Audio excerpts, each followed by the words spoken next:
Une seule nuit avec une entreprise virgem, pareciate ficado no passado. Plus d'années après, le million se parut avec un filo qui carregava, ou son propre rosto.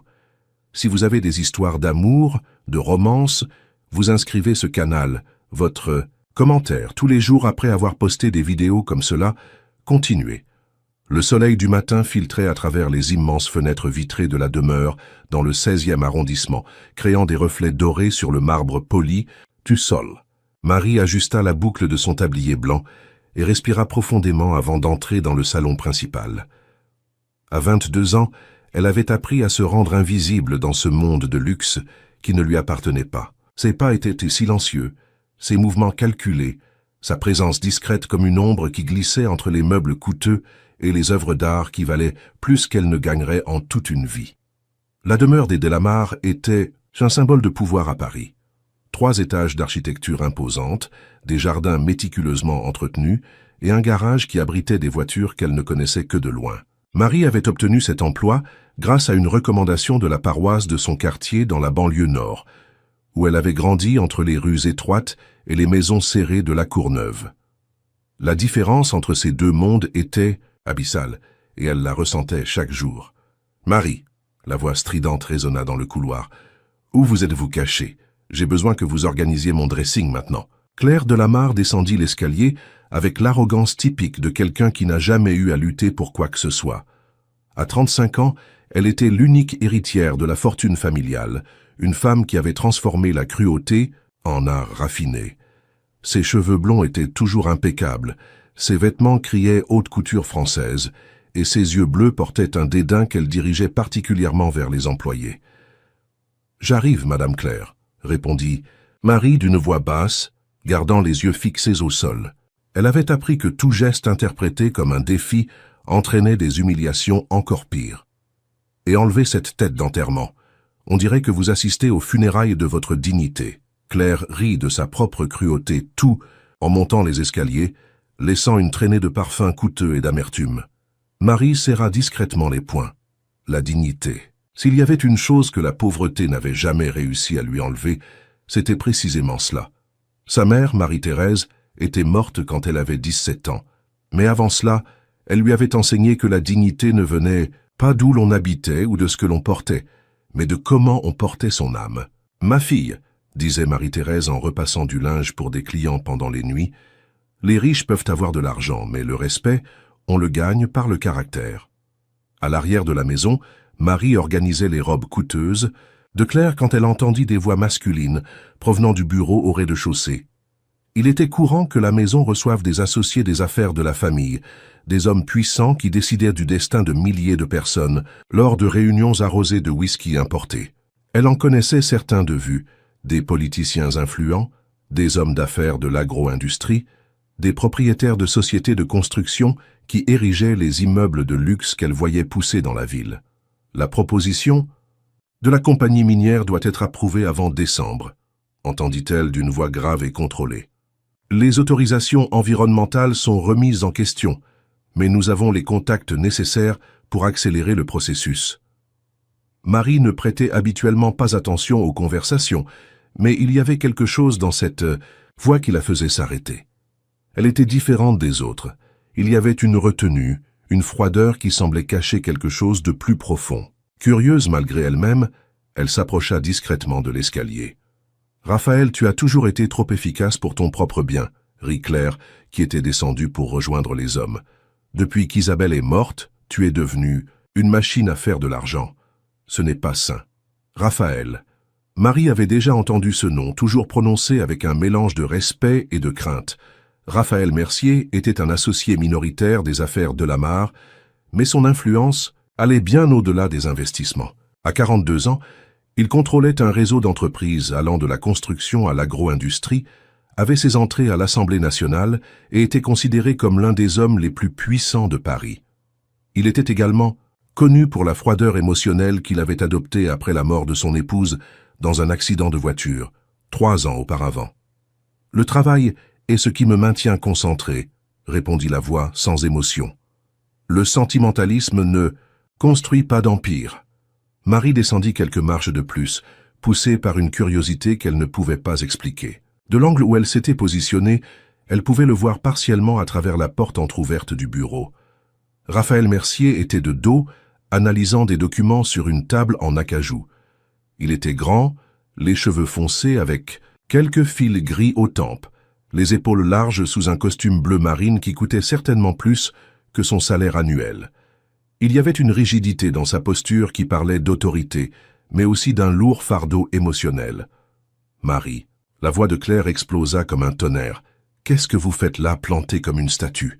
Allez nettoyer la cuisine. » L'homme se retourna, et pendant un bref instant, les yeux de Marie rencontrèrent les siens.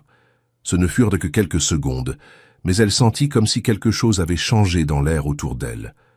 Les yeux de Raphaël étaient sombres, presque noirs et portaient une intensité qui la déconcerta.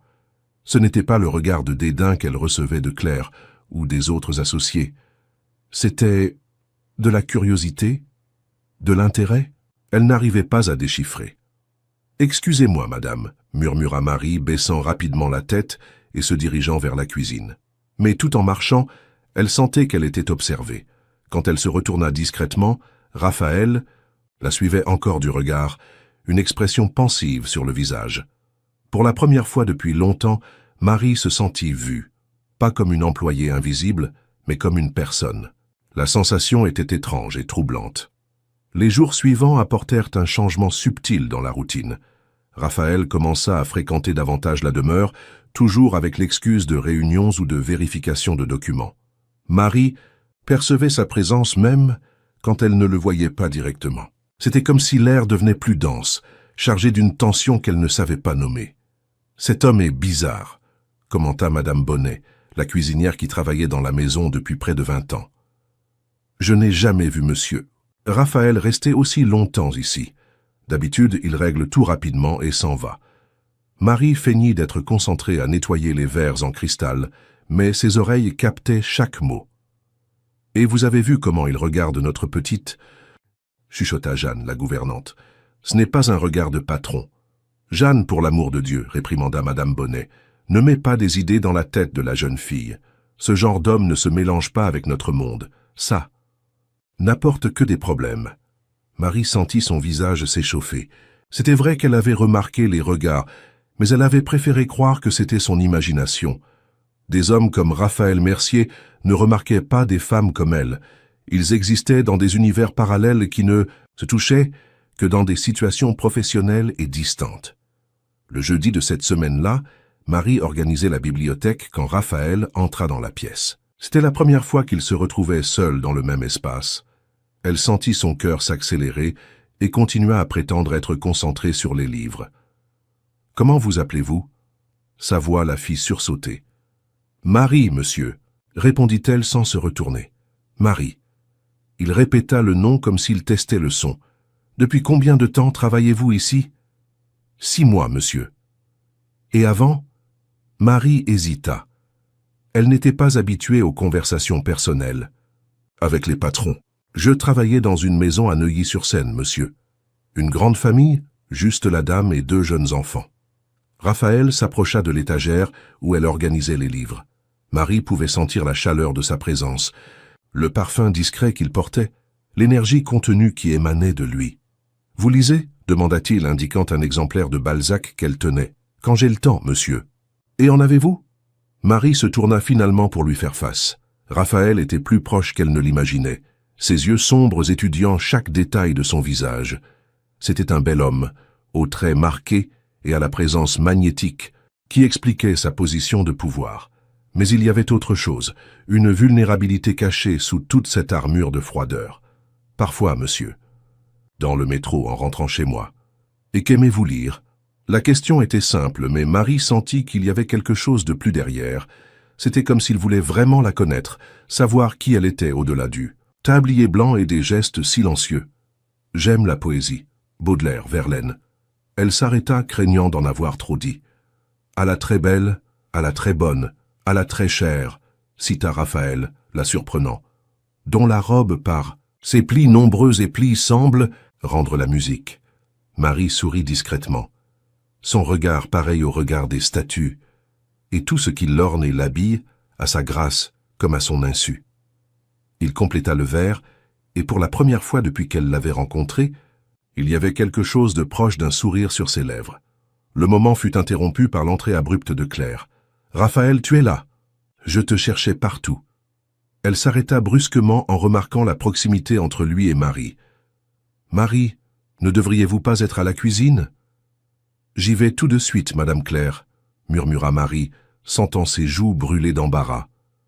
Alors, qu'elle sortait de la bibliothèque, elle entendit Claire commenter avec dédain. « Ces gens veulent toujours se faire remarquer. Je dois garder un œil sur elle. » Dans les jours qui suivirent, les rencontres fortuites devinrent plus fréquentes. Raphaël apparaissait dans la cuisine quand elle préparait le café, passait par la buanderie quand elle étendait le linge, surgissait dans le jardin quand elle arrosait les plantes. Les conversations étaient brèves, mais chacune laissait Marie plus confuse quant à ses propres émotions. « Où habitez-vous » demanda-t-il un après-midi, la trouvant en train d'arranger des fleurs dans le hall d'entrée. « La Courneuve, monsieur, c'est loin d'ici. 2 heures de transport, monsieur. Vous avez de la famille? J'ai une tante. Ma mère est morte quand j'étais plus jeune. » Raphaël acquiesça, et Marie aperçut une ombre de compréhension passer dans ses yeux. Peut-être que la perte était quelque chose qui les connectait, malgré toutes leurs différences. « Et vous ?» Marie fut surprise par sa propre audace en posant la question. « Je n'ai plus de famille proche, » répondit-il, sa voix portant un poids qu'elle reconnaissait. Le silence qui suivit n'était pas inconfortable. C'était comme s'il partageait quelque chose de silencieux et profond, une compréhension mutuelle de la solitude. La situation changea radicalement un vendredi pluvieux. Marie était restée tard pour terminer le rangement, après un dîner que Claire avait offert à quelques politiciens. La demeure était vide, à l'exception d'elle et de Raphaël, qui étaient restés pour réviser quelques contrats dans le bureau. Marie était dans la cuisine, rangeant les derniers ustensiles quand la lumière s'éteignit. L'orage avait coupé l'électricité du quartier. Dans l'obscurité, elle essaya de trouver son chemin vers la buanderie, où elle savait qu'il y avait des lampes de poche, mais elle heurta quelque chose de solide. « Attention !» La voix de Raphaël était plus proche qu'elle ne l'espérait. Ses mains s'étendirent pour la soutenir, et soudain elle se retrouva dans ses bras, dans l'obscurité de la cuisine. « Excusez-moi, monsieur, je ne vous ai pas vu. » Marie commença à s'expliquer, mais les mots moururent quand elle réalisa qu'il ne la lâchait pas. Dans l'obscurité, seulement avec le bruit de la pluie battant sur les fenêtres, quelque chose changea entre eux. La tension qui montait depuis des semaines trouva finalement son exutoire. Raphaël porta une main au visage de Marie, caressant sa joue avec une délicatesse qui contrastait avec toute la froideur qu'il montrait au monde. Marie. Son nom sortit comme un murmure, chargé d'un besoin qu'il avait tenté de réprimer. « Monsieur. »« Raphaël. » Elle murmura aussi, mais ne s'éloigna pas. « Ne m'appelez pas monsieur. » Sa voix était rauque, vulnérable. « Pas maintenant. » Et alors, dans l'obscurité de cette cuisine luxueuse, 2 mondes qui n'auraient jamais dû se toucher entrèrent enfin en collision. Le baiser fut inévitable, urgent, chargé de toute la tension refoulée. Marie eut l'impression de s'éveiller à quelque chose dont elle ignorait l'existence en elle. Raphaël embrassait comme un homme assoiffé, comme si elle était la première goutte d'eau après des années dans le désert. Quand ils se séparèrent, tous deux étaient essoufflés. La lumière revint à ce moment-là, et la réalité les frappa comme un seau d'eau froide. Marie vit le conflit dans ses yeux, désir mêlé de culpabilité, besoin luttant contre le contrôle. « Cela n'aurait pas dû arriver, » murmura Raphaël. Mais il n'arrivait pas à s'éloigner d'elle. « Je sais, » répondit Marie, mais elle ne bougea pas non plus. « C'est trop compliqué, vous ne comprenez pas les implications.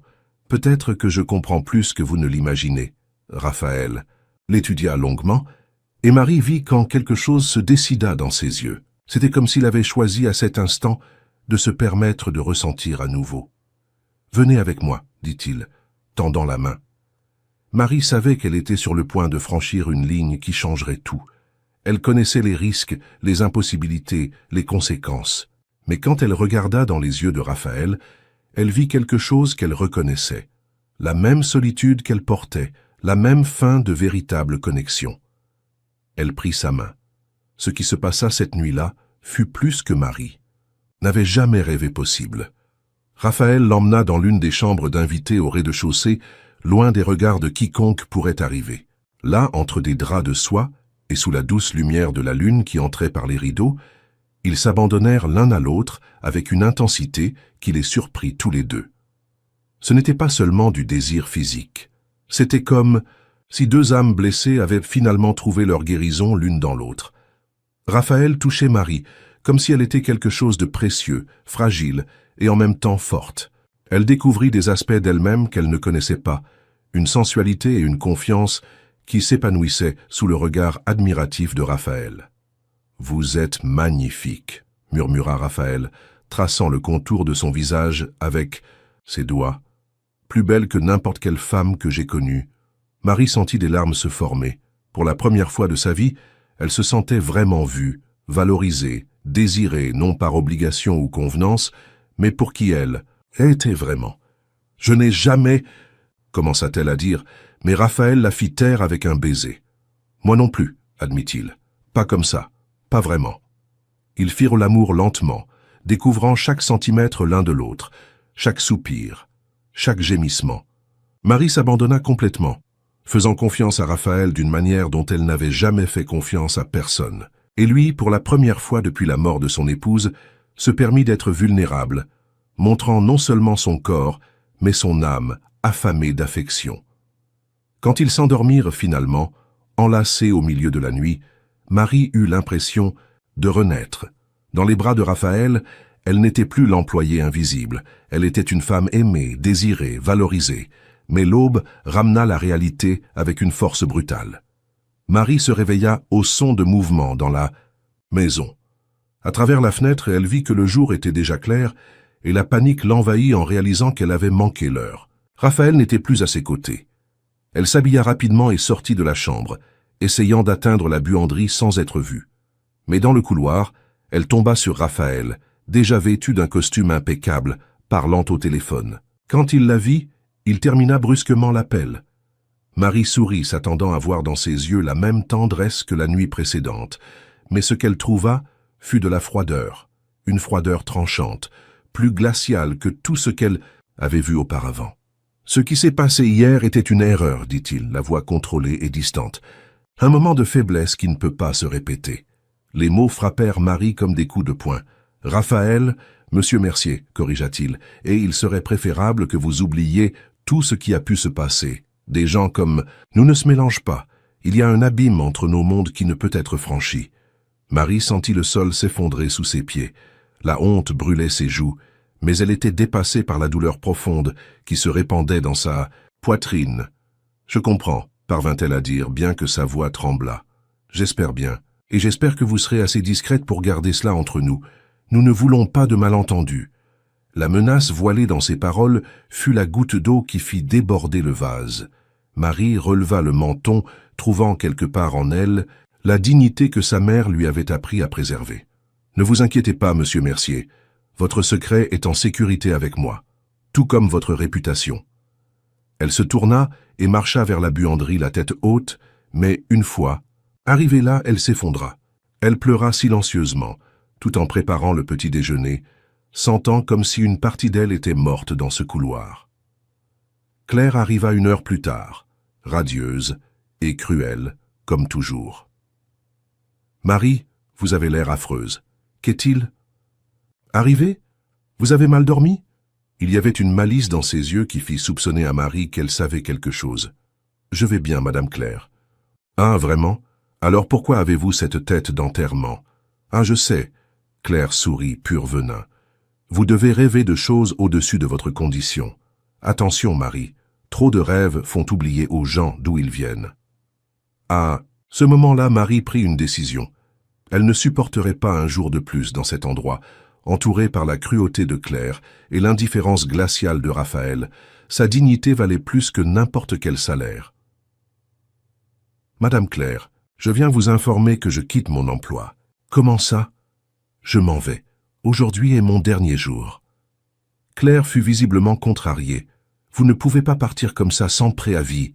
Je peux et je vais le faire. Vous pouvez déduire cela de mon salaire. » Marie monta à la chambre de bonne, rassembla ses quelques vêtements dans un sac en plastique et redescendit. Raphaël était toujours dans la maison et elle l'entendit parler avec Claire dans le salon. Où pense-t-elle aller? C'était la voix irritée de Claire. Laissez-la partir, répondit. Raphaël, la voix indifférente, c'est mieux ainsi. Marie ferma les yeux, ressentant une dernière pointe de douleur. Puis elle respira profondément et sortit de la demeure sans regarder en arrière. Dans la rue, en attendant le bus qui la ramènerait à sa réalité, Marie posa la main sur son ventre, sans savoir qu'elle portait déjà en elle le plus grand secret de sa vie. Un secret qui changerait tout, mais qu'elle ne découvrirait que des semaines plus tard, lorsqu'elle essaierait déjà de reconstruire les morceaux du cœur que Raphaël Mercier avait brisés en ce froid matin parisien. Le bus se balançait sur les routes caoteuses de la banlieue nord, tandis que Marie regardait par la fenêtre embuée, voyant la ville changer progressivement. Les immeubles vitrés et les demeures du 16e arrondissement cédèrent la place à des maisons simples, des commerces populaires et des constructions inachevées. C'était comme voyager entre deux planètes différentes, et Marie ressentait chaque kilomètre comme un rappel douloureux de là où elle appartenait réellement. 3 semaines s'étaient écoulées depuis qu'elle avait quitté la demeure des Delamarre.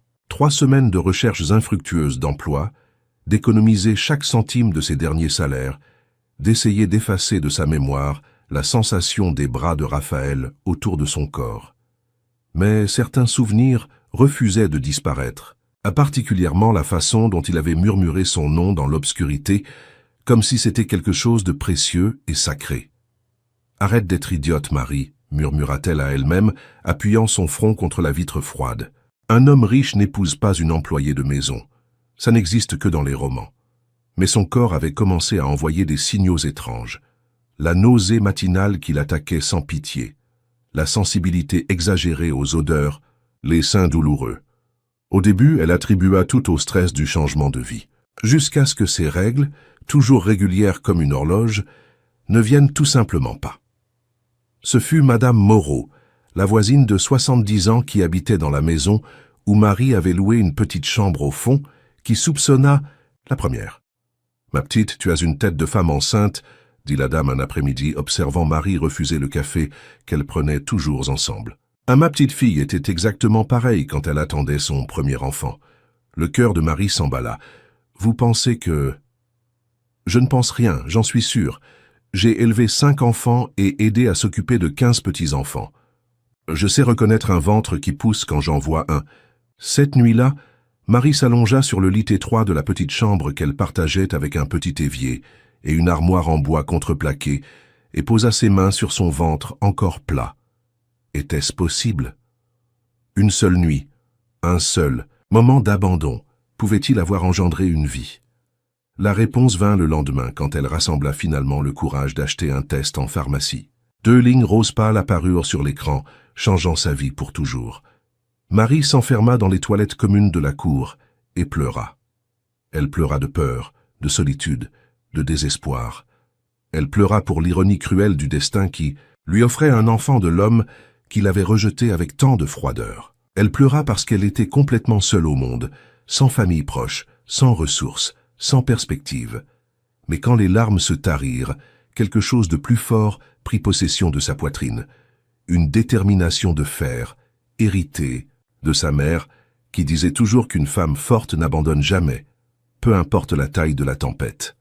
« C'est bien, mon amour », murmura-t-elle à son ventre, utilisant sa main pour caresser l'endroit où elle savait qu'une nouvelle vie grandissait. « Ce sera juste nous deux contre le monde, mais nous y arriverons. » Madame Moreau devint sa confidente et son ange gardien. La dame avait perdu son mari jeune et élevé ses enfants seule en travaillant comme couturière. Elle connaissait de près les difficultés d'une femme célibataire essayant de survivre. « Cet homme est au courant ?» demanda-t-elle un après-midi, en aidant Marie à coudre des vêtements de bébé avec des chutes de tissu qu'elle avait obtenues dans une boutique de Belleville. « Non, et il ne le saura pas, » répondit Marie avec fermeté. « Il a clairement fait comprendre qu'il ne veut rien avoir à faire avec moi. Je ne vais pas m'humilier en courant après lui. Et s'il changeait d'avis ?» Marie arrêta de coudre et regarda son amie. « Madame Moreau, un homme qui rejette une femme enceinte après avoir profité d'elle ne change pas. Il veut juste se débarrasser du problème. Mon enfant grandira en sachant qu'il a une mère qui se bat pour lui, pas un père qui le voit comme un inconvénient. La sagesse de la réponse impressionna Marie elle-même. C'était comme si la maternité éveillait déjà en elle une force qu'elle ne savait pas posséder. Trouver un emploi en étant enceinte fut une bataille épique.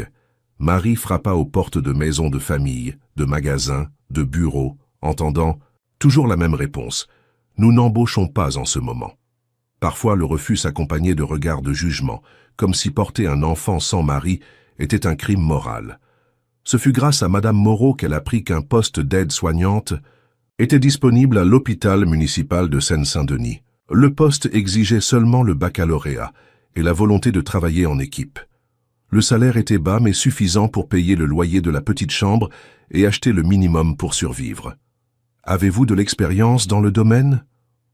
demanda l'infirmière en chef pendant l'entretien, une femme robuste d'âge moyen aux yeux fatigués mais gentils. « Je n'ai pas d'expérience formelle, mais j'ai toujours pris soin des gens, » répondit Marie avec honnêteté. « Ma mère est tombée malade avant de mourir et j'ai appris à faire des injections, des pansements, à donner des médicaments aux heures précises. » Et cette situation? L'infirmière pointa discrètement le ventre de Marie qui commençait déjà à se voir sous l'uniforme emprunté. Marie respira profondément. « Je suis enceinte de 4 mois. J'ai vraiment besoin de ce travail pour subvenir aux besoins de mon enfant. » La femme l'étudia longuement. « Je ne peux pas promettre que ce sera facile. L'hôpital public, c'est de la course, du stress, des gardes lourdes. Vous tiendrez le coup? » « Oui, madame, j'ai beaucoup de volonté pour travailler.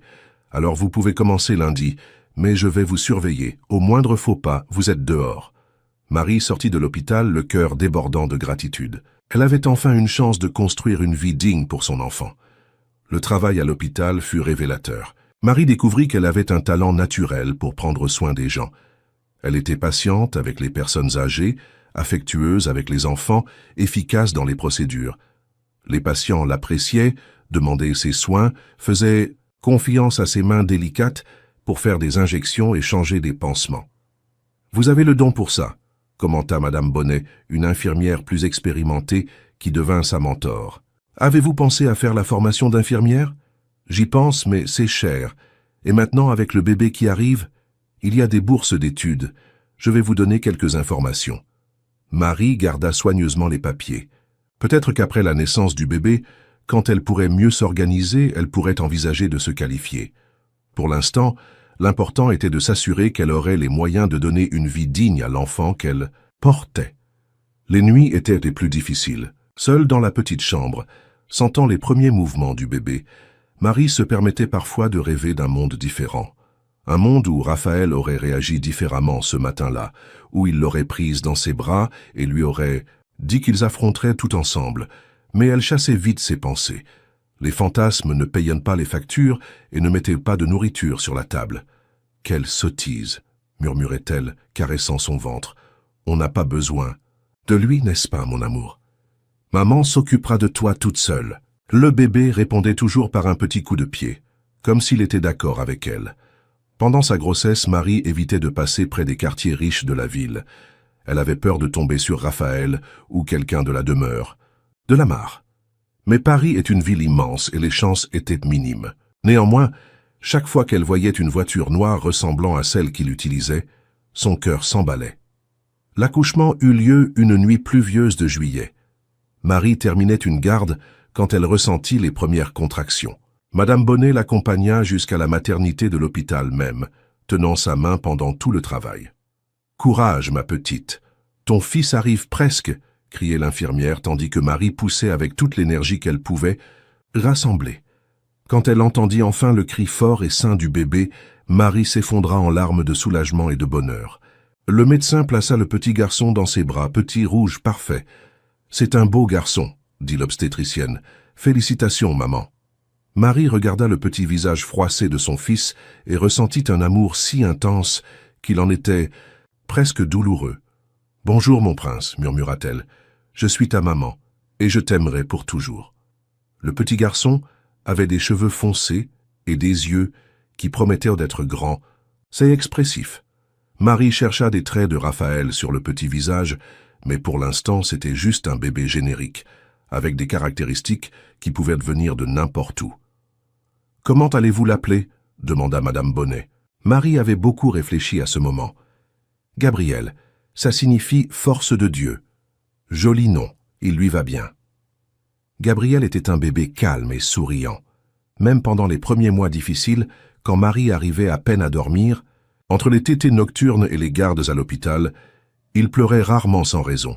C'était comme s'il savait instinctivement qu'il devait faciliter la vie de sa mère. Madame Moreau tomba amoureuse du petit garçon dès le premier jour. « Ce petit a une lumière dans les yeux », disait-elle, en le berçant dans la petite chambre. « Il deviendra un homme spécial. » Marie retourna au travail quand Gabriel eut 3 mois. Elle obtint une place à la crèche de l'hôpital pour le laisser pendant ses gardes, ce qui était une bénédiction. Beaucoup de mères célibataires n'avaient pas cette chance et devaient laisser leurs enfants avec des voisines ou des parents pas toujours fiables. La routine était intense. Se lever à 5 heures du matin, donner le biberon à Gabriel, l'emmener à la crèche, travailler 8 heures à l'hôpital, récupérer son fils, rentrer dans le métro bondé, s'occuper du bébé, tout préparer pour le lendemain, dormir quelques heures et recommencer. Mais Marie ne se plaignait jamais. Chaque sourire de Gabriel, chaque petite conquête, valait toute la fatigue. « Maman travaille pour te donner une bonne vie », disait-elle chaque soir, en donnant le bain au petit dans la bassine en plastique qui servait de baignoire. « Un jour nous aurons une maison plus grande, avec un jardin pour que tu puisses jouer. » Gabriel grandissait en bonne santé et vif d'esprit. À 6 mois, il s'asseyait déjà seul. À 8 mois, il rampait dans la maison, explorant chaque recoin de la petite chambre, comme si c'était un palais. À 1 an, il fit ses premiers pas chancelants, pour le plus grand bonheur de Marie et de Madame Moreau. « Mamama » furent ses premiers mots, faisant fondre complètement le cœur de Marie. La 2e année apporta de nouveaux défis. Gabriel était plus actif, avait besoin de plus de stimulation, plus de jouets, plus d'attention. Marie faisait des jongleries pour tout gérer, mais ne laissait jamais son fils percevoir qu'elle était surchargée. « Tu es une mère guerrière », commentait Madame Bonnet. « Beaucoup à ta place auraient déjà abandonné. »« Abandonner n'est pas une option », répondait toujours Marie. « Il a besoin de moi. » C'est à cette époque que Marie commença à remarquer des traits plus définis sur le visage de Gabriel. Les yeux devenaient grands et sombres, les sourcils bien dessinés, la forme du visage plus angulaire. Il y avait quelque chose de familier dans ses traits, quelque chose qui lui rappelait. « À qui ressemble-t-il » demanda Madame Moreau un après-midi, observant Gabriel jouer dans la cour. Marie fit semblant de ne pas comprendre la question, mais elle connaissait parfaitement la réponse. Gabriel ressemblait de plus en plus à Raphaël, la même intensité dans le regard, la même détermination dans la façon d'incliner la tête quand il était concentré. C'était comme voir une version miniature de l'homme qui avait changé sa vie à jamais. « Il me ressemble », mentit-elle, détournant le regard. Mais Madame Moreau était trop intelligente pour la croire. « Ma petite, ce garçon a des traits trop marqués pour te ressembler seulement. Son père doit être beau. » Marie ne répondit pas, mais son cœur se serra. Que ferait-elle si un jour, quelqu'un reconnaissait Gabriel? Et si Raphaël le voyait par hasard, serait-il capable de reconnaître son propre fils? La 3e année de Gabriel fut marquée par de grandes réalisations. Il parlait en phrases complètes, était curieux de tout, posait 1000 questions par jour. Marie s'efforçait de répondre à toutes avec patience, encourageant l'intelligence qui brillait dans les yeux du petit garçon. Pourquoi la lune apparaît? Parfois en journée, demanda-t-il un après-midi, pointant vers le ciel. Marie, qui ne s'était jamais posé cette question, promit de le découvrir.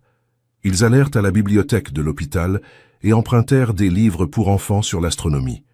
Ils passèrent des heures à lire ensemble, Gabriel fasciné par les explications sur les planètes et les étoiles. « Quand je serai grand, je serai astronaute », déclara-t-il avec la conviction de quelqu'un qui a 3 ans. « Tu peux être ce que tu veux, mon amour. Maman t'aidera à réaliser tous tes rêves. » Marie avait réussi à s'inscrire à la formation d'infirmière avec une bourse d'études. Elle étudiait pendant son temps libre, pendant ses jours de congé, pendant que Gabriel dormait. C'était difficile, mais elle savait que se qualifier davantage signifiait de meilleures opportunités et plus de sécurité pour l'avenir de son fils. Ce fut un samedi ensoleillé de septembre que le destin décida d'interférer à nouveau dans leur vie. Marie avait emmené Gabriel au parc Monceau pour profiter de la belle journée.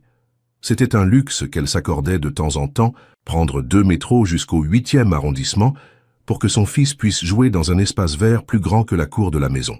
Gabriel était sur l'aire de jeu, montant et descendant du toboggan avec l'énergie infinie des 3 ans, quand Marie entendit un rire familier. Son sang se glaça. Ça ne pouvait pas être lui. Pas à cet endroit, pas à ce moment. Mais c'était bien lui. Raphaël Mercier se trouvait à une vingtaine de mètres de distance, accompagné d'un groupe de personnes bien habillées qui semblaient participer à une sorte d'événement social.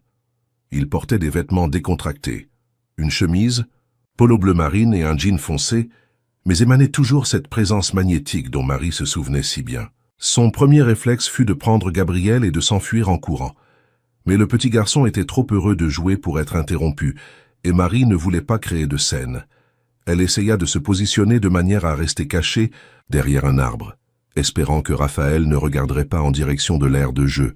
Mais Gabriel, comme s'il avait un radar pour les situations compliquées, choisit exactement ce moment pour courir dans la direction opposée, poursuivant un ballon qui avait roulé. « Gabriel, reviens ici !» cria Marie, sortant de derrière l'arbre. C'est alors que cela se produisit. Raphaël entendit le cri et tourna instinctivement la tête. Ses yeux trouvèrent d'abord Marie, et elle vit le choc se répandre sur son visage. Pendant une seconde qui sembla éternelle, ils se regardèrent, à travers la distance, 3 ans de silence et de douleur flottant dans l'air entre eux. Mais ensuite, le regard de Raphaël descendit et trouva Gabriel. Marie vit le moment exact où la reconnaissance frappa Raphaël comme un éclair. Le petit garçon s'était arrêté pour ramasser le ballon et était de profil, ses traits illuminés par le soleil de l'après-midi. Il était impossible de ne pas voir la ressemblance. Les mêmes yeux sombres, la même forme de visage, la même expression sérieuse quand il était concentré. Raphaël resta complètement immobile, comme s'il avait vu un fantôme. Les personnes autour de lui continuaient à discuter, ignorant le drame qui se déroulait à quelques mètres de distance. Gabriel prit le ballon et revint en courant vers Marie, qui le prit dans ses bras d'une main tremblante. « Maman, pourquoi tu trembles ?» demanda le petit garçon, passant ses petits bras autour de son cou. « Ce n'est rien, mon amour. On sent. »« Va, mais je veux jouer encore. » Marie jeta un rapide coup d'œil dans la direction où Raphaël se trouvait, mais il avait disparu du groupe. La panique l'envahit. Où était-il allé? Venait-il dans leur direction? « Gabriel, nous devons partir maintenant. Maman promet qu'on reviendra un autre jour. » Normalement, le petit garçon aurait fait un caprice, mais quelque chose dans le ton de sa mère le fit accepter. Marie le mit dans la poussette et quitta le parc aussi vite qu'elle put, sans courir. Pendant tout le trajet de retour, elle regardait par-dessus son épaule, s'attendant à voir Raphaël apparaître derrière elle. Mais il n'apparut pas. Peut-être avait-elle imaginé la reconnaissance dans ses yeux. Peut-être n'avait-il même pas remarqué la ressemblance. Mais au fond de son cœur, Marie savait que sa vie avait encore changé dans ce parc. Le secret qu'elle avait gardé pendant 3 ans était sur le point d'exploser, et elle n'avait aucune idée de comment gérer les conséquences. « Maman, ce monsieur me regardait », commenta Gabriel naturellement pendant que Marie préparait le dîner. Son cœur s'emballa. « Quel homme, mon amour ?»« L'homme en bleu. Il m'a regardé quand j'ai pris le ballon. » Marie s'agenouilla devant son fils, essayant de garder une voix calme. « Et qu'en as-tu pensé ?» Gabriel haussa les épaules avec l'indifférence typique des enfants. Il avait l'air triste, peut-être qu'il avait besoin d'un câlin. Les paroles innocentes du petit garçon percèrent le cœur de Marie. Raphaël semblait triste. Même après 3 ans, après tout ce qui s'était passé, une partie d'elle se souciait encore de ses sentiments. Cette nuit-là, après avoir couché Gabriel, Marie s'assit sur le lit et permit enfin aux larmes contenues de couler. Elle pleura pour la complication qui venait d'entrer dans sa vie soigneusement organisée. Elle pleura pour la possibilité de devoir expliquer à Gabriel qui était son père. Elle pleura parce que, malgré toute la douleur et l'humiliation, elle ressentait encore quelque chose pour Raphaël Mercier. Mais surtout, elle pleura de peur. Peur qu'il essaie de lui enlever Gabriel. Peur qu'il utilise son pouvoir et son influence pour détruire la vie simple mais heureuse qu'elle avait construite. Peur que son fils paie le prix des décisions qu'elle avait prises. « Je vais te protéger, mon amour », murmura-t-elle vers la chambre où Gabriel dormait. « Quoi qu'il arrive, je vais te protéger. » Mais Marie ne savait pas qu'à ce moment même, à 500 quelques dizaines de kilomètres de distance, Raphaël Mercier était assis dans son bureau, regardant fixement une photo qu'il avait discrètement prise dans le parc. Une photo d'un petit garçon de 3 ans, qui avait ses yeux, son menton, son expression. Un petit garçon qui était indéniablement son fils. Et pour la première fois en 3 ans, Raphaël Mercier pleura. Les jours suivant la rencontre au parc passèrent comme un brouillard d'anxiété pour Marie. Chaque bruit dans la rue, chaque coup à la porte, chaque appel téléphonique à l'hôpital la faisait sursauter. Gabriel continuait sa routine innocente, jouant, riant, posant ses questions infinies sur le monde, ignorant la tempête qui se formait autour de sa petite vie. « Maman, pourquoi tu ne dors pas ?» demanda le petit garçon un matin, observant les cernes violets sous les yeux de Marie. « Maman pense juste au travail, mon amour. » Elle força un sourire, servant la bouillie d'avoine qui était leur petit déjeuner quotidien. « Tu penses trop ?» observa Gabriel avec la sagesse innocente des 3 ans. Madame Moreau dit que trop penser fait mal à la tête. Marie embrassa le front de son fils, sentant une vague d'amour protecteur. Comment expliquer à un enfant que toute sa vie pourrait être sur le point de changer? Comment lui dire que l'homme qu'il avait vu dans le parc était son père, quelqu'un qui pourrait vouloir l'emmener loin d'elle? Ce fut le jeudi de cette semaine tendue que Raphaël apparut enfin.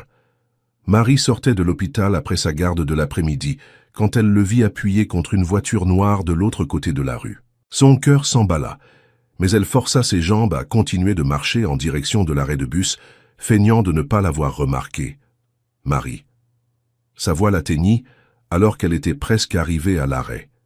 C'était le même, ton contrôlé que toujours, mais il y avait quelque chose de différent, une tension qu'elle n'avait jamais perçue auparavant. Elle s'arrêta, mais ne se retourna pas. « Monsieur Mercier, nous devons parler. Nous n'avons rien à nous dire. » Marie garda les yeux fixés sur le panneau de l'arrêt de bus, comme si elle étudiait les horaires des bus qu'elle connaissait déjà par cœur. « Vous savez que si. » Raphaël s'approcha, s'arrêtant à une distance respectueuse. À propos du petit garçon. Le sang de Marie se glaça, mais elle maintint la voix ferme. « Je ne sais pas de quoi vous parlez. »« Marie, s'il vous plaît. Je l'ai vu. Je l'ai reconnu. » Finalement, elle se retourna pour lui faire face. Raphaël était différent de ces 3 dernières années. Il y avait de nouvelles lignes autour de ses yeux, une tension dans sa mâchoire qui n'existait pas avant. Il semblait plus petit, moins imposant, plus humain. « Et qu'attendez-vous que je fasse de cette information ?» La froideur dans la voix de Marie la surprit elle-même. « Je veux savoir la vérité. Est-il mon fils ?» Marie rit, mais il n'y avait pas d'humour dans ce son. « Vous voulez la vérité ? La vérité, c'est que le lendemain matin de cette nuit, vous m'avez traité comme une moins que rien. Vous m'avez dit que des gens comme nous ne se mélangent pas, que c'était une erreur, une faiblesse. Vous vous souvenez ?» Raphaël recula comme s'il avait reçu un coup de poing. « Marie, je... » « Non. » Elle leva la main, l'arrêtant. « Vous avez fait votre choix ce jour-là. J'ai fait le mien. Gabriel n'a pas besoin d'un père qui le voit comme un inconvénient. Vous ne comprenez pas. Ce n'était pas à propos de vous, c'était à propos de moi. J'avais peur. Peur de quoi? Que je fasse un scandale, que je nuise à votre réputation. » Marie sentit toute la colère refoulée des 3 dernières années bouillonner. « Vous pouvez être tranquille. Je n'ai jamais dit à personne que Gabriel est votre fils. Et je ne le dirai jamais. » Le bus arriva à ce moment-là, freinant avec le bruit caractéristique des vieux moteurs. Marie monta rapidement, passant sa carte dans la machine sans regarder en arrière. Mais à travers la fenêtre embuée, elle vit Raphaël rester au même endroit, regardant le bus s'éloigner. Ce soir-là, Madame Moreau remarqua l'état altéré de Marie. « Ma petite, tu es pâle comme un linge. Qu'est-ce qui s'est passé ?» Marie hésita, mais elle avait besoin de quelqu'un à qui parler. Elle raconta la rencontre, les questions de Raphaël, ses peurs. « Cet homme est le père de Gabriel ?» demanda la dame, ses rides se creusant avec l'inquiétude. « Oui, mais il ne veut pas être père, Madame Moreau. Il est juste curieux parce qu'il a vu la ressemblance. » La vieille dame secoua la tête. « Les hommes sont des créatures compliquées, ma petite. Parfois, ils ne savent pas ce qu'ils veulent jusqu'à ce qu'ils le perdent. Eh bien, il a déjà perdu. Gabriel est mon fils, à moi seul. » Mais les jours suivants prouvèrent que Raphaël n'avait pas l'intention d'abandonner. Il commença à apparaître dans des endroits où Marie se trouvait, au marché où elle faisait ses courses, dans le square où elle emmenait Gabriel jouer, même à l'hôpital, toujours avec une excuse pour être là. « Cet homme te suit. observa Madame Bonnet quand Raphaël apparut à l'hôpital pour la 3e fois en une semaine, prétendant être intéressé par un don au service de pédiatrie. C'est compliqué, murmura Marie, essayant de se concentrer sur le médicament qu'elle préparait. Compliqué comment? Ex-petite amie? Ex-mari?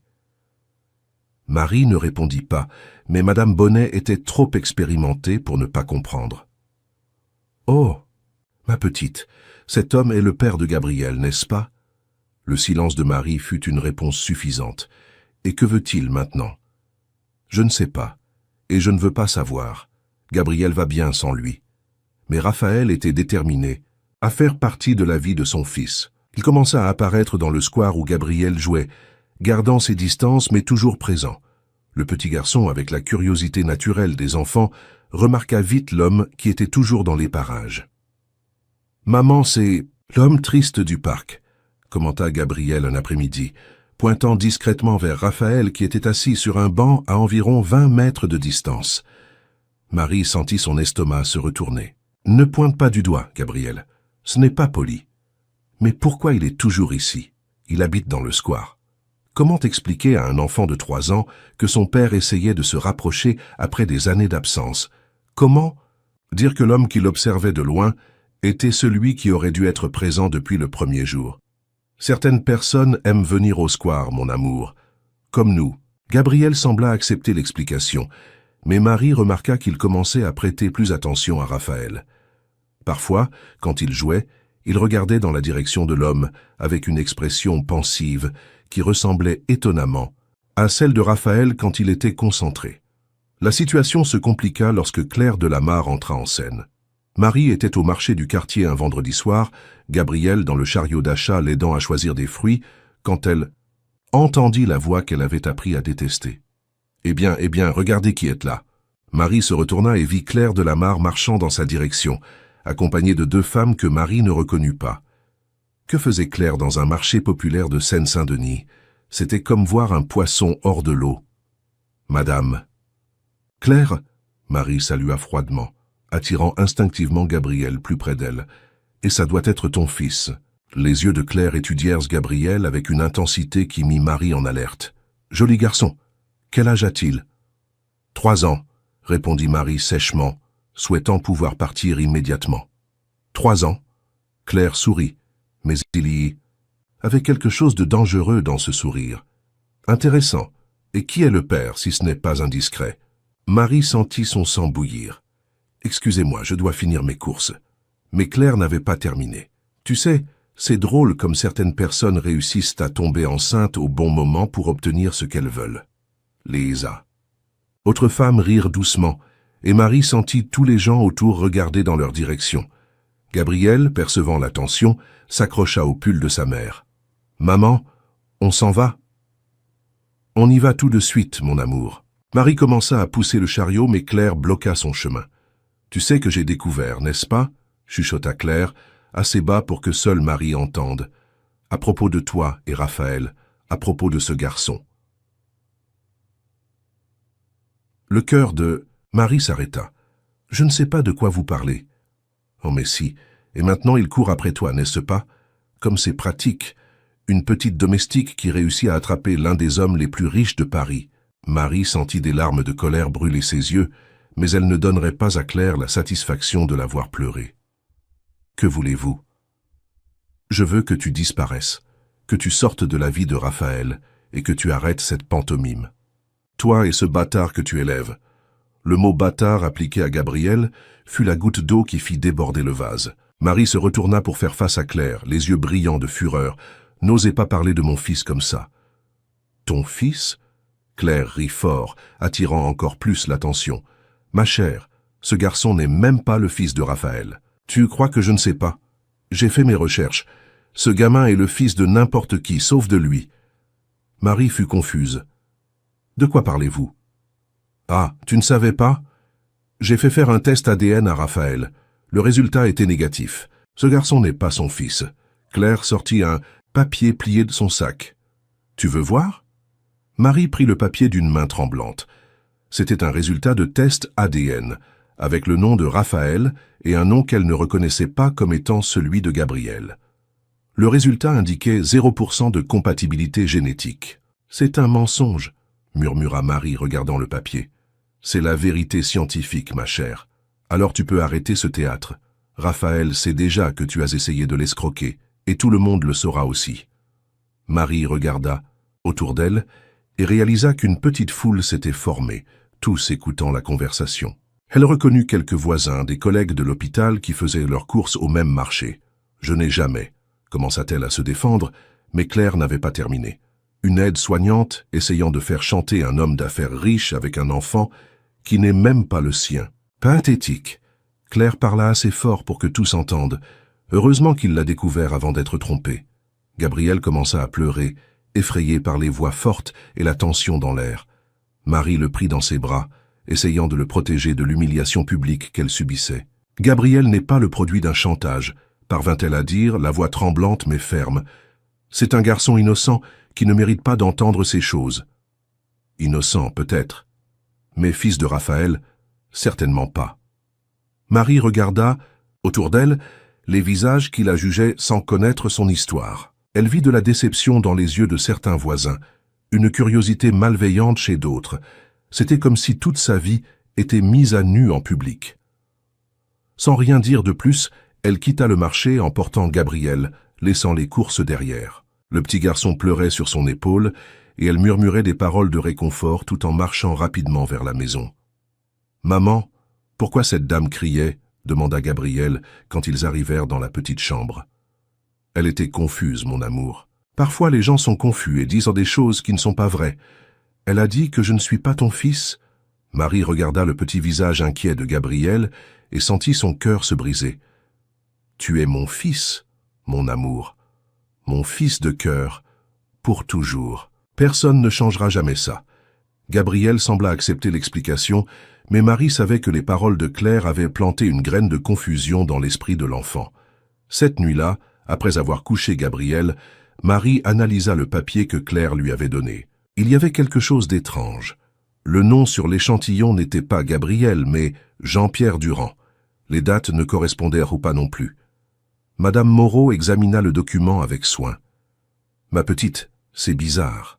Pourquoi le nom n'est pas celui de Gabriel ?»« Je ne sais pas. Claire a dit que Raphaël a fait le test, mais... »« Ce document est faux, » déclara Madame Moreau avec conviction. « Mon gendre travaille dans un laboratoire. J'ai déjà vu plusieurs de ces tests. Celui-ci a des éléments bizarres. » Marie sentit une étincelle d'espoir. « Vous pensez qu'il est falsifié ? J'en suis certaine. La question est, pourquoi ?» Dans les jours qui suivirent, l'histoire se répandit dans le quartier comme une traînée de poudre. Marie sentait les regards de jugement partout où elle allait. À l'hôpital, certains collègues commencèrent à la traiter différemment, comme si elle était vraiment une arnaqueuse, essayant de profiter d'un homme riche. « Marie », Madame Bonnet l'appela un après-midi, « je dois te dire quelque chose. La direction remet en question ta présence ici. » « Comment ça ? » Une femme est venue hier, très élégante, disant que tu étais impliqué dans un scandale, que tu avais tenté de faire chanter un important homme d'affaires. Marie ferma les yeux. Claire était déterminée à détruire complètement sa vie. Et qu'a décidé la direction? Pour l'instant, rien. Mais tu dois faire attention.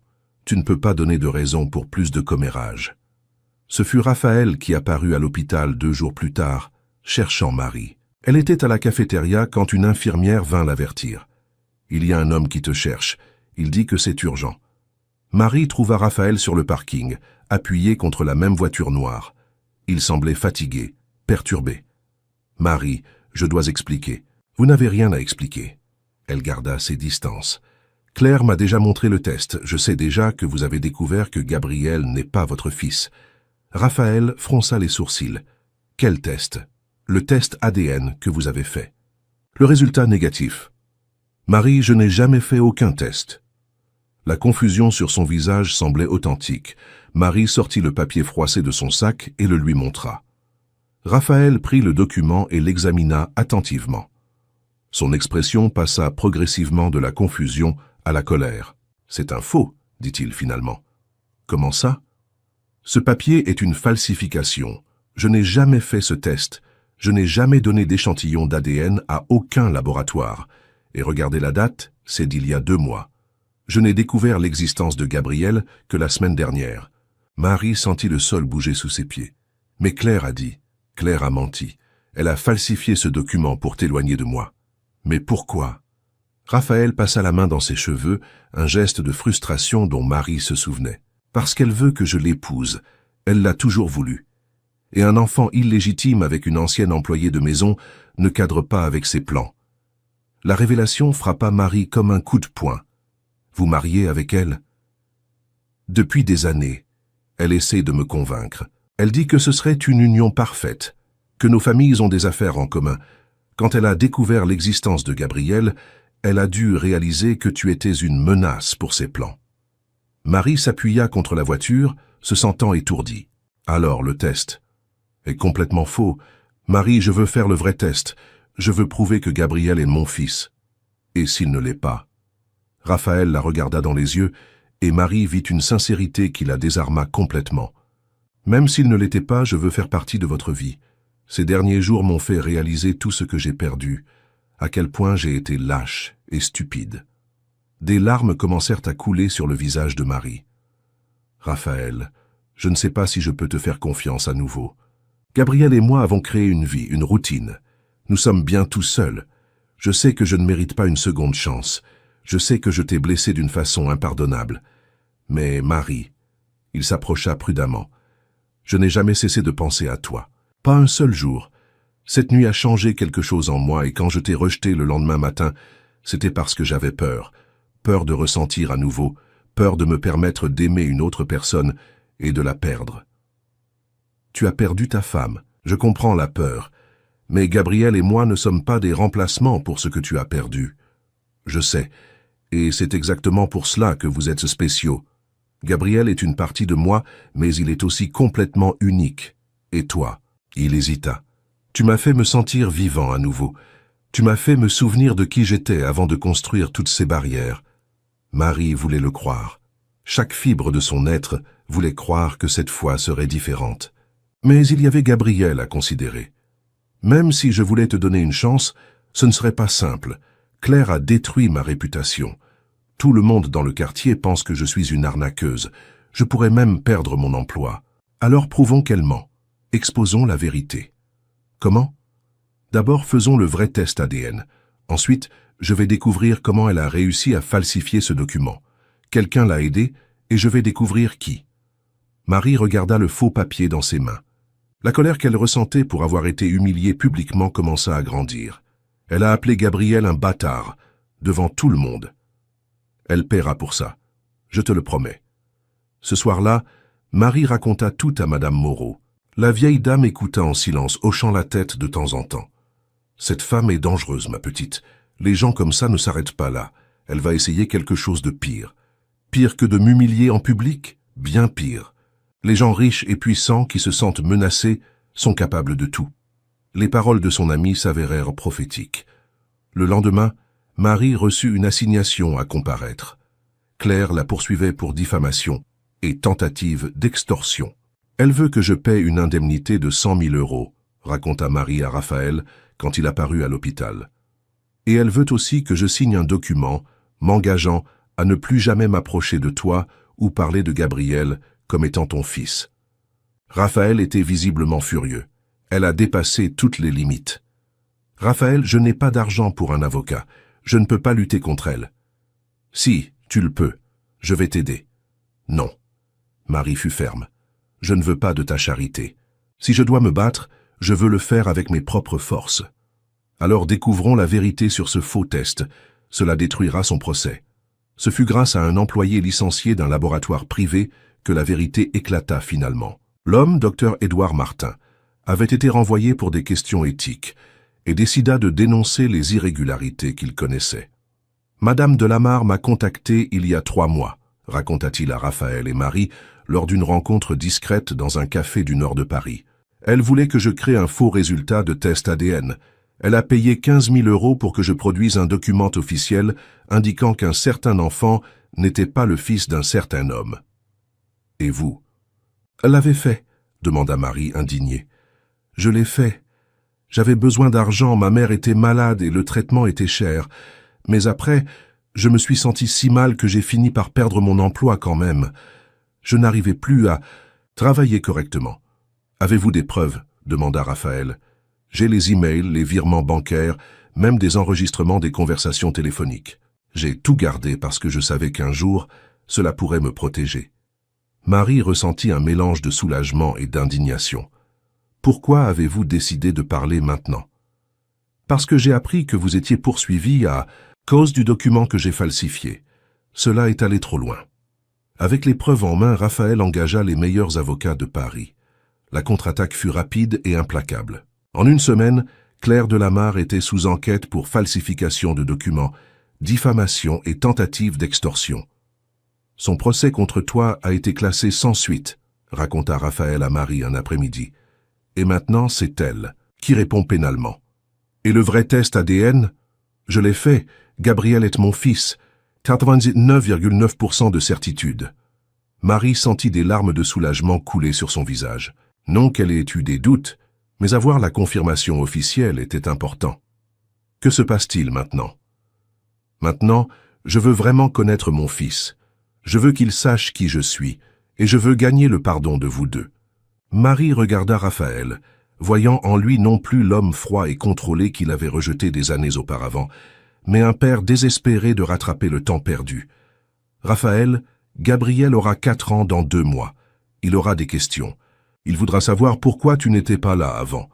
Et je répondrai avec la vérité, que j'ai été lâche, que j'ai commis des erreurs terribles, mais que maintenant je veux passer le reste de ma vie à compenser. Ce sera difficile pour lui à comprendre. Alors, allons-y doucement. Tu connais notre fils mieux que quiconque. Apprends-moi à être un père pour lui. Le mot « notre » fit accélérer le cœur de Marie. C'était la première fois que Raphaël se référait à Gabriel ainsi. « Et nous ?» demanda-t-elle, la voix presque un murmure. Raphaël s'approcha et toucha délicatement son visage.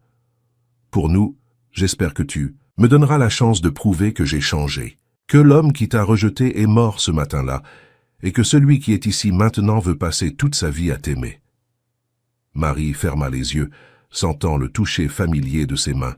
« J'ai besoin de temps. Gabriel doit d'abord te connaître. Ensuite, nous verrons ce qui se passe entre nous. Du temps, c'est ce que j'ai. Pour vous, j'ai toute la patience du monde. » À ce moment-là, Marie sut que sa vie était sur le point de changer à nouveau, mais cette fois, peut-être pour le meilleur. La première fois que Raphaël tint Gabriel, dans ses bras fut un samedi après-midi, 3 semaines après la révélation sur le test falsifié. Marie avait accepté qu'il était temps que Gabriel connaisse son père, mais elle avait établi des règles strictes. Les rencontres se feraient en sa présence, dans des lieux neutres, et Gabriel ne serait forcé à rien. « Voici Raphaël », dit Marie doucement, s'agenouillant à côté de son fils dans le petit square près de la maison. « Tu te souviens de l'homme que tu voyais dans le parc ?» Gabriel observa Raphaël avec le sérieux typique des presque 4 ans, ses yeux sombres, si semblables à ceux de son père, étudiant chaque détail du visage de l'homme devant lui. « Tu es très grand », fut la première chose que Gabriel dit, faisant rire Raphaël nerveusement. « C'est vrai, je suis grand. Et toi, tu es très intelligent. » Raphaël s'agenouilla pour être à la hauteur du petit garçon. « Ta mère m'a dit que tu aimes dessiner. »« Oui, j'aime ça. Je dessine des voitures, des avions et des dinosaures. » Gabriel s'anima avec son sujet préféré. « Tu sais dessiner des dinosaures? Pas très bien, mais je peux essayer. Tu m'apprendras. » C'est ainsi que cela commença. Avec des dessins de dinosaures mal faits dans le sable du square, Gabriel corrigeant patiemment les traits tordus de Raphaël, riant quand le tyrannosaure ressemblait davantage à un chien à 3 pattes. Marie observait la scène le cœur serré. Voir Raphaël, toujours si contrôlé, si sérieux, essayant désespérément de gagner l'attention de Gabriel, l'émouvait de façon inattendue. Il y avait quelque chose de touchant dans la façon dont il écoutait chaque mot du petit garçon, comme si c'était la chose la plus importante au monde. « Maman, il est drôle », chuchota Gabriel quand Raphaël alla leur acheter des glaces. Il ne sait pas dessiner du tout, mais il essaie beaucoup. « Et que penses-tu de lui ?» Marie demanda, curieuse de la perspective innocente de son fils. « Il a des yeux comme les miens », observa Gabriel avec la simplicité dévastatrice des enfants. « Et il sourit quand il me regarde, comme toi. » Dans les semaines qui suivirent, les rencontres devinrent plus fréquentes. Raphaël ajusta complètement son agenda pour être disponible chaque fois que Marie le permettait. Il annula des réunions importantes, reporta des voyages d'affaires, réorganisa sa vie autour des horaires de Gabriel. « Monsieur ne peut pas annuler la réunion avec les investisseurs japonais », protesta sa secrétaire quand il décommanda un « Rendez-vous pour la 3e fois cette semaine-là. »« Je peux et je vais le faire », répondit Raphaël sans hésiter. « Gabriel a une présentation à la crèche aujourd'hui. C'est plus important. » La transformation de Raphaël était visible. L'homme qui portait toujours des costumes impeccables apparut un jour avec un t-shirt de Superman, cadeau de Gabriel, sous sa veste. Le cadre qui n'avait jamais le temps de déjeuner se mit à transporter dans sa mallette des chocolats et des biscuits que Gabriel aimait. L'homme d'affaires redouté dans les salles de réunion apprit à faire des voix amusantes en lisant des histoires pour enfants. « Papa refait la voix du dragon », demandait Gabriel, utilisant le mot « papa » pour la première fois après 2 semaines de cohabitation. Raphaël arrêta la lecture et regarda Marie, les yeux brillants d'émotion. C'était la première fois que Gabriel l'appelait ainsi, et l'impact était visible. Pendant un moment, l'homme le plus puissant de Paris resta sans voix. Le dragon. Le dragon disait... Raphaël essaya de continuer l'histoire, mais sa voix était chargée d'émotion. Gabriel, percevant que quelque chose de spécial venait de se produire, grimpa sur les genoux de Raphaël et lui fit un câlin spontané. « Tu as aimé que je t'appelle papa. J'ai beaucoup aimé, mon fils. Beaucoup. » Marie observait la scène, les larmes aux yeux. Malgré toute la douleur passée, elle ne pouvait nier que Raphaël s'efforçait sincèrement d'être un bon père, et Gabriel s'épanouissait avec l'attention masculine qui lui avait toujours manqué. Mais le rapprochement entre elle et Raphaël était plus compliqué. Il y avait une tension constante dans l'air, des souvenirs non résolus, des blessures qui devaient encore cicatriser. Raphaël respectait l'espace qu'elle avait demandé, mais ses yeux parlaient plus que ses mots. « Comment s'est passée ta journée ?» demandait-il quand il venait chercher Gabriel pour les promenades de fin de semaine qui étaient devenues une routine. « Chargé, double garde à l'hôpital. » Marie gardait les réponses cordiales, mais distantes. « Tu es fatigué. Tu dois te reposer davantage. Je vais bien. » Elle déviait toujours quand il montrait une préoccupation personnelle. Mais Raphaël était déterminé à prouver qu'il avait changé. Il commença à fréquenter le quartier où Marie habitait, non seulement pour chercher Gabriel, mais pour aider la communauté. Il apprit par Madame Moreau que le centre de santé local avait des équipements en panne depuis des mois. « Qui est responsable des réparations ?» demanda-t-il un après-midi, pendant que Gabriel jouait dans la cour. « Personne, mon petit », répondit Madame Moreau avec amertume. « Le gouvernement promet mais ne vient jamais. Les gens se débrouillent comme ils peuvent. » La semaine suivante, une entreprise de maintenance médicale apparut au centre de santé. De nouveaux équipements furent installés, des ordinateurs remplacés, la pharmacie réapprovisionnée. Quand on demandait qui avait payé pour tout cela, la réponse était toujours la même. C'était un bienfaiteur anonyme. Marie ne découvrit la vérité que lorsque Dr Charles, le médecin du centre, commenta négligemment. « C'est bien que ton petit ami soit généreux. Ça a fait une énorme différence pour la communauté. » Mon petit ami, le père de Gabriel. Il n'a pas voulu apparaître, mais l'entreprise a dit que c'était lui qui avait tout payé. Ce soir-là, Marie confronta Raphaël. « Pourquoi as-tu rénové le centre de santé ?» Raphaël ne tenta pas de nier. « Parce que vous méritez d'avoir accès à des soins médicaux décents. Je ne veux pas de ta charité, Raphaël. Ce n'est pas de la charité, c'est de la responsabilité. Gabriel grandit dans ce quartier, tu travailles ici. Je veux que vous ayez le meilleur que je puisse offrir. Et que veux-tu en échange ?» Raphaël la regarda avec une intensité qui lui fit regretter sa question. « Je veux que tu cesses de me voir comme l'homme qui t'a rejeté et que tu commences à voir l'homme que j'essaie de devenir. Je veux que tu envisages de me pardonner. Je veux que tu envisages de nous donner une chance. » Marie sentit les barrières qu'elle avait construites commencer à se fissurer. « Raphaël, je sais que je ne le mérite pas. Je sais que je t'ai blessé d'une façon impardonnable. Mais Marie, je t'aime. Je t'ai toujours aimé. Et maintenant, en voyant Gabriel, en voyant l'homme incroyable qu'il devient grâce à toi, je t'aime encore plus. » Les mots qu'elle avait attendus pendant des années furent enfin prononcés, mais Maintenant, Marie ne savait pas si elle voulait encore les entendre. « Tu m'as rejeté quand j'avais le plus besoin de toi, » dit-elle, la voix chargée d'une vieille douleur. « Comment puis-je savoir que tu ne le feras pas à nouveau? Parce que maintenant je sais ce que j'ai perdu. Je connais la valeur de ce que nous avons, et parce que j'ai passé 3 ans mort à l'intérieur, et que vous m'avez ramené à la vie. » La conversation fut interrompue par l'arrivée de Gabriel, qui revenait de jouer dans la cour avec les vêtements couverts de terre. « Papa, tu dînes avec nous ce soir ?» demanda le petit garçon comme si c'était la chose la plus naturelle du monde. Raphaël regarda Marie, attendant sa permission. Elle hésita, mais finit par acquiescer. « Tu peux rester, mais c'est toi qui lui donnes son bain. »« Moi ?» Raphaël fut visiblement nerveux. « Je n'ai jamais... » Alors il est temps d'apprendre. Le bain de Gabriel devint une aventure épique.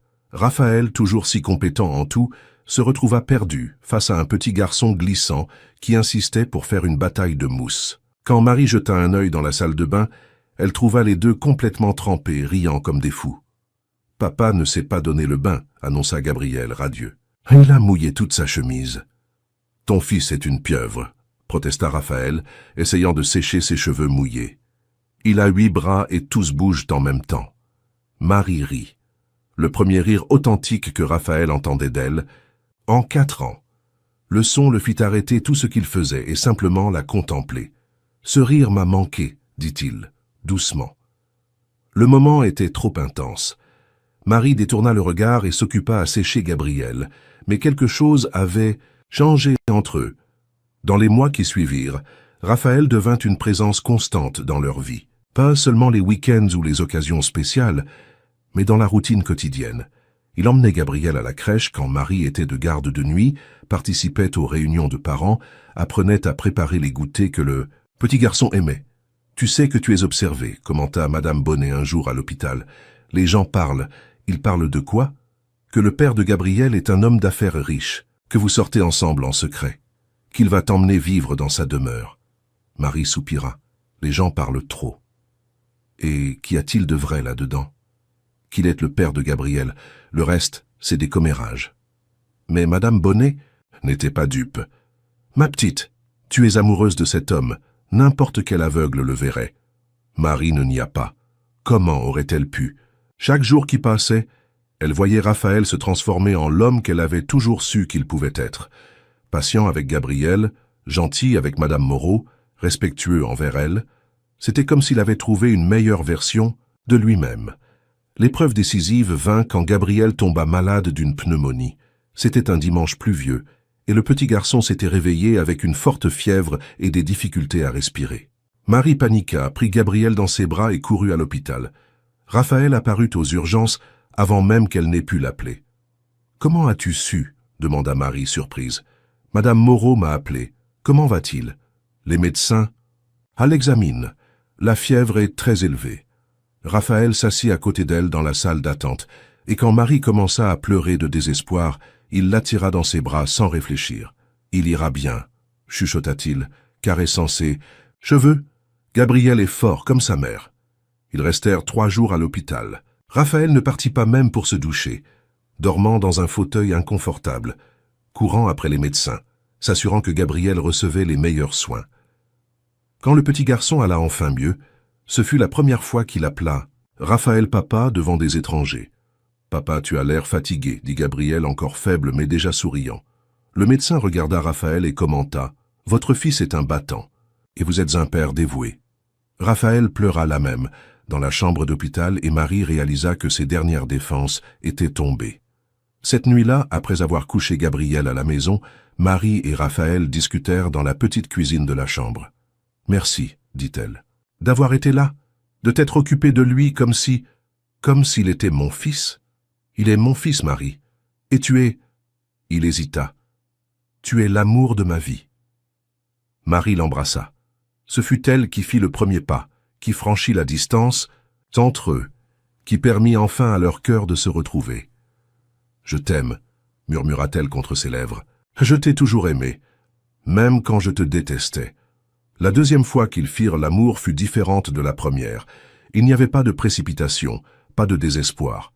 C'était une déclaration silencieuse qu'ils reconstruisaient, Quelque chose de plus fort qu'avant. Mais le monde extérieur les voyait toujours comme un scandale. Raphaël Mercier, l'un des hommes d'affaires les plus influents du pays, vivant une romance avec une aide-soignante de banlieue. Les commentaires malveillants parvenaient à Marie à travers des regards et des chuchotements. Elle a obtenu ce qu'elle voulait, entendait-elle dans les couloirs de l'hôpital. Elle a pêché un gros poisson, commentait-on au marché. Elle doit être très douée au lit pour retenir un homme comme ça, murmurait une voisine à une autre. Marie essayait d'ignorer, mais les mots blessaient. Raphaël remarquait quand elle rentrait à la maison abattue. Qu'est-il arrivé aujourd'hui? Rien, juste de la fatigue. Marie, tu sais que tu peux me dire n'importe quoi. Un soir, elle se confia finalement. Il pense que je suis intéressé, que je suis avec toi pour l'argent. Et ça te dérange? Ça me dérange que Gabriel puisse entendre ces choses un jour, qu'il pense que sa mère est une profiteuse. Raphaël resta silencieux un long moment. Puis, il prit une décision qui changerait tout. Viendrais-tu avec moi à un gala de bienfaisance? Comment ça? L'Association des entrepreneurs de Paris organise un dîner pour collecter des fonds pour les crèches publiques. J'y serai, et je veux que tu viennes avec moi, officiellement. Marie paniqua. Raphaël, je ne peux pas aller à un événement. Comme ça, je n'ai pas de robe, je ne connais pas ces gens. Tu seras mon accompagnatrice. Nous ferons comprendre à tout le monde que tu n'es pas un secret, une liaison cachée. Tu es la femme que j'aime et l'avenir que j'ai choisi. Et s'il m'humilie? Et si Claire est là? Claire répond qu'à un procès pénal et a été écartée des affaires de sa famille. Et quant au reste... Raphaël prit son visage entre ses mains. Je serai à tes côtés, toujours. L'événement était prévu pour un samedi 3 semaines plus tard. Marie passa des jours nerveuses, ne sachant pas comment se comporter dans un environnement qui n'avait jamais été le sien. Ce fut Madame Moreau qui eut l'idée. Choisissons la robe ensemble, et je vais t'apprendre comment te tenir au milieu de ces riches prétentieux. Elles achetèrent une robe bleu marine simple mais élégante, dans une boutique du centre-ville. Marie était belle mais terrifiée. Et si je parle mal? Et si j'utilise la mauvaise fourchette? Ma petite, tu as plus de classe dans ton petit doigt que ces riches dans tout leur corps. Sois toi-même. Raphaël passa la prendre dans une voiture différente, plus discrète que d'habitude. Quand il la vit descendre les escaliers de la maison, vêtue avec une élégance simple, les cheveux attachés en un chignon bas, il resta sans voix. « Tu es magnifique », parvint-il à dire. « Je suis nerveuse. »« Tu n'as pas besoin de l'être. Tu mérites d'être n'importe où que tu choisisses. » L'événement avait lieu à l'hôtel Ritz à Paris. Raphaël avait affrété un jet privé pour les y emmener, le premier vol de Marie dans sa vie. « Mon Dieu, la ville est petite vue d'en haut, » murmura-t-elle regardant par le hublot. « Tu n'avais jamais volé? Je n'étais jamais sorti de Paris. » Raphaël réalisa à ce moment combien d'expériences Marie n'avait jamais eues, combien de monde il pouvait encore lui montrer. L'hôtel était éblouissant. Marie n'avait jamais vu autant de luxe réuni, mais elle s'efforça de ne pas paraître trop impressionnée. Raphaël la présenta à quelques connaissances comme « Marie, la femme la plus importante de ma vie ». La réaction des gens variait entre politesse forcée et curiosité malveillante. Marie sentait les regards évaluer chaque détail d'elle. La robe pas si chère, les bijoux discrets, un collier simple qui avait appartenu à sa mère, sa façon de tenir la coupe de champagne. « Quelle est votre profession, Marie ?» demanda une femme portant des bijoux qui coûtaient plus qu'une voiture populaire. « Je suis aide-soignante. Je travaille à l'hôpital municipal de Seine-Saint-Denis. »« C'est noble, » répondit la femme avec un sourire forcé. Raphaël remarqua l'inconfort et s'approcha. « Marie a sauvé la vie de mon fils quand il avait une pneumonie. C'est l'une des meilleures professionnelles que je connaisse. » La révélation que Raphaël avait un fils causa immédiatement des murmures. Marie vit les chuchotements se répandre, dans la salle comme des vagues. « Vous avez un fils ?» demanda un homme d'affaires connu. « Oui, Gabriel. Il a 4 ans et c'est la lumière de ma vie. »« Et où est-il ce soir ?»« À la maison, avec Madame Moreau, qui est comme une grand-mère, pour lui. » Marie répondit avec naturel, sans honte de sa réalité. Raphaël sourit, fier de sa dignité. Le dîner se déroula sans problème majeur jusqu'au moment des discours. Le présentateur parlait de l'importance des crèches publiques quand Raphaël se leva de façon inattendue. « Puis-je dire quelques mots ?» Marie sentit son estomac se retourner. Que faisait-il? Raphaël monta sur scène et prit le microphone. La salle fit silence. « Bonsoir. Vous me connaissez comme homme d'affaires, comme quelqu'un qui a toujours mis les affaires avant tout. Mais ce soir, je veux parler en tant que père. » Marie sentit son sang se glacer. « Il y a 4 ans, j'ai commis la plus grande erreur de ma vie. J'ai rejeté la femme que j'aimais parce que j'étais trop lâche pour assumer mes sentiments. J'ai perdu les premières années de la vie de mon fils parce que j'étais prisonnier de préjugés et de peurs stupides. » La salle était dans un silence absolu. Marie voulait disparaître. « La femme qui m'accompagne ce soir a élevé notre fils seule. Elle a travaillé 2 emplois, étudié le soir, n'a jamais demandé d'aide à personne. Elle a transformé un garçon en quelqu'un de gentil, intelligent, affectueux, sans qu'il sache jamais qu'il y avait un père absent. » Des larmes commencèrent à couler sur le visage de Marie. Marie m'a appris ce qu'est la vraie dignité. Elle m'a montré que la classe n'a rien à voir avec l'argent, mais avec le caractère. Et aujourd'hui, devant vous tous, je veux dire que je renonce au nom de Lamar, que j'ai toujours porté par convenance sociale. Des hoquets audibles résonnèrent dans la salle. Je m'appelle Raphaël Mercier, je suis le père de Gabriel, et je suis éperdument amoureux de Marie Dubois, une femme qui vaut plus que toutes les fortunes que j'ai accumulées. Il descendit de scène et marcha vers Marie, qui pleurait ouvertement. « Veux-tu m'épouser » demanda-t-il la même, devant 300 personnes de la haute société. « Raphaël, » murmura-t-elle, « veux-tu construire une famille avec moi, officiellement, publiquement, pour toujours ?» Marie regarda autour d'elle, tous les visages choqués, les caméras des photographes qui avaient tout capturé, le scandale qu'elle venait de provoquer. « Oui, » dit-elle, « je le veux. » Leur baiser fut photographié et publié dans les journaux du pays entier. L'homme d'affaires et l'aide-soignante. L'amour n'a pas de classe sociale. Le scandale devenu conte de fées. Gabriel fut fasciné par les photos. « Maman, tu es dans les journaux. »« Oui, mon amour. Ça veut dire que tu es célèbre. Ça veut dire que papa nous aime beaucoup. » Le mariage fut fixé 3 mois plus tard, contre tous les conseils des amis hommes d'affaires de Raphaël. « Épouse-la civilement, discrètement, suggérèrent-ils. Pas besoin de faire une fête. » Mais Raphaël voulait une célébration. Il voulait que le monde entier sache qu'il était fier de son choix. La cérémonie eut lieu dans le square du quartier où Marie habitait, décoré avec des fleurs simples que les voisins avaient aidé à arranger. Madame Moreau fit les gâteaux, Madame Bonnet organisa le buffet. Gabriel entra avec les alliances vêtues d'un petit costume bleu marine qui le faisait ressembler à une version miniature de son père. « Acceptez-vous Raphaël pour époux » demanda l'officier d'état civil. « Oui » répondit Marie, regardant dans les yeux de l'homme qui avait transformé sa vie 2 fois. « Acceptez-vous Marie pour épouse ?»« Oui, pour toujours. » Quand ils s'embrassèrent, tout le square applaudit.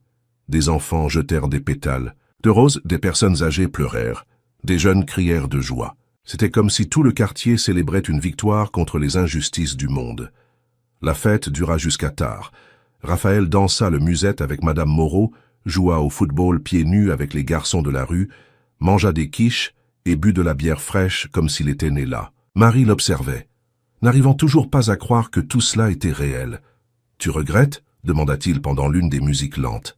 « Quoi » ? « D'avoir épousé un ex-Richard qui ne sait pas danser le musette. » Marie rit. « Je regrette de ne pas avoir donné cette chance plus tôt. » Ils s'installèrent dans une maison simple mais confortable dans le même quartier.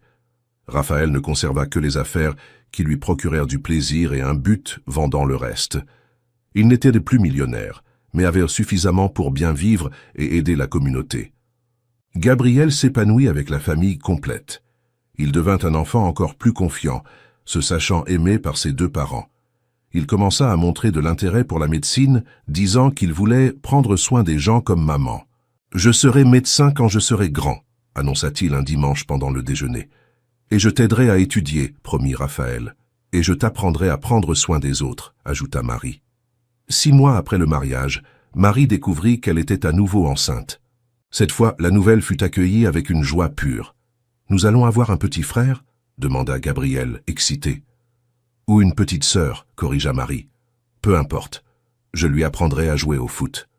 Et si c'est une fille, je lui apprendrai aussi. Les filles peuvent jouer au foot. » Raphaël était radieux. « Cette fois, je serai présent dès le premier jour, promit-il, caressant le ventre encore plat de Marie. Cette fois, nous vivrons tout ensemble, répondit-elle. La deuxième grossesse fut différente de la première à tous égards. Marie avait un excellent suivi médical, une maison confortable, un mari dévoué et un fils impatient d'être grand frère. Il n'y avait pas de peur, juste une heureuse attente. « Comment te sens-tu » demandait Raphaël chaque jour. « Comme une femme aimée » répondait toujours Marie. Quand la fille naquit, Isabelle Marie, en hommage aux grands-mères qu'elle n'avait jamais connues, Gabriel fut le premier à la tenir. « Elle est toute petite » observa-t-il, impressionné, « et elle a des doigts minuscules. »« Tu étais comme ça aussi » expliqua Marie. « Et papa s'est occupé de moi quand j'étais petit ?» Raphaël et Marie échangèrent un regard chargé d'histoire. « Papa apprenait à être papa » répondit Marie diplomatiquement. « Mais maintenant il sait très bien. »« C'est vrai » confirma Raphaël, prenant sa fille dans ses bras. « Maintenant je sais qu'être père est la chose la plus importante au monde. » Des années plus tard, quand ils raconteraient de l'histoire à leurs enfants, ils diraient que c'était une leçon sur la façon dont l'amour véritable peut vaincre n'importe quel obstacle, comment la dignité est plus précieuse que n'importe quelle fortune, et comment parfois il faut tout perdre pour trouver ce qui compte vraiment. Marie garda son travail à l'hôpital, maintenant comme infirmière diplômée, après avoir terminé la formation technique puis le diplôme supérieur, avec Raphaël, s'occupant des enfants pendant ses études. Il créa une fondation qui finançait des bourses d'études pour les jeunes de banlieue, utilisant son expérience entrepreneuriale pour transformer des vies. « Savez-vous pourquoi maman et papa s'aiment tant ?» demanda Marie un soir quand les enfants étaient déjà plus grands. « Parce que vous êtes amoureux ?» suggéra Gabriel, maintenant âgé de 8 ans. « Parce que nous avons appris que l'amour véritable n'abandonne pas », expliqua Raphaël, « même quand tout semble perdu. Et parce que nous avons découvert que la famille que l'on choisit est plus forte que n'importe quoi d'autre, ajouta Marie. Isabelle, avec ses 4 ans, ne comprit pas complètement la conversation, mais Gabriel garda les mots dans son cœur. Des années plus tard, quand il deviendrait médecin et rencontrerait sa propre épouse dans une clinique populaire, il se souviendrait de la leçon de ses parents. L'amour ne connaît pas les classes sociales. Le caractère vaut plus que n'importe quelle fortune. Et les meilleures histoires sont celles où les gens deviennent de meilleures versions d'eux-mêmes. Sur le mur du salon de la maison simple mais heureuse, il y avait une photo de toute la famille riant dans le square où ils s'étaient mariés. C'était l'image de 4 personnes qui avaient trouvé dans l'amour la force de surmonter toutes les différences, tous les préjugés, toutes les barrières que le monde avait essayé de placer entre eux. Marie regardait souvent cette photo et se rappelait la jeune fille effrayée qu'elle avait été, la mère célibataire qui avait lutté seule, la femme qui avait presque cessé de croire en l'amour. Maintenant, en voyant les enfants jouer dans le jardin tandis que Raphaël préparait le dîner en fredonnant doucement, elle savait que chaque larme, chaque difficulté, chaque moment de douleur en avait valu la peine. Parce qu'à la fin, l'amour avait triomphé. Et quand l'amour triomphe, tout le monde gagne. L'histoire de Marie et Raphaël devint légendaire dans le quartier où ils vivaient. Les gens la racontaient à leurs enfants, leurs petits-enfants, à quiconque voulait croire que les contes de fées peuvent arriver dans la vie réelle. Ils n'avaient pas besoin de châteaux ou de carrosses dorés. Il suffisait de courage pour aimer au-delà des apparences, de force pour pardonner et de foi pour recommencer autant de fois que nécessaire. Et ainsi, dans une maison simple de Seine-Saint-Denis, une famille ordinaire vivait son conte de fées chaque jour, prouvant que l'amour véritable n'est pas une fantaisie, mais un choix qui se renouvelle à chaque lever du soleil.